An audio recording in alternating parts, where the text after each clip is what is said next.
लोकशाहीच्या मंदिराचं स्मशान केलं। राम मंदिर उद्घाटन करण्यामागे राजकारण सुरू आहे। राऊतांनी भाजपावरती टीका केली आहे। संजय राऊत यांची भाजपावर टीका करण्यात आली आहे। राम मंदिर उद्घाटनाच्या सोहळ्यावरून राऊतांनी भाजपावर निशाणा साधला आहे।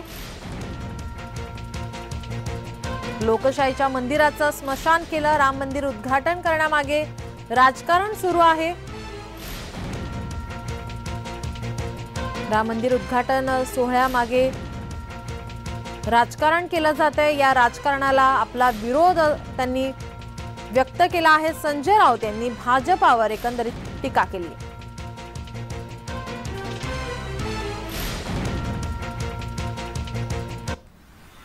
लोकशाहीच्या मंदिरातले जे करसेवक आहेत,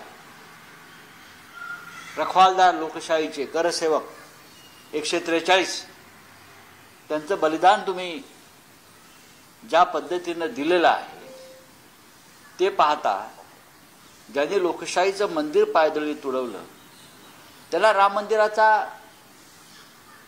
अशा प्रकारे सोहळा करून राजकारण करण्याचा अधिकार नाही, हे आमचं स्पष्ट मत आहे।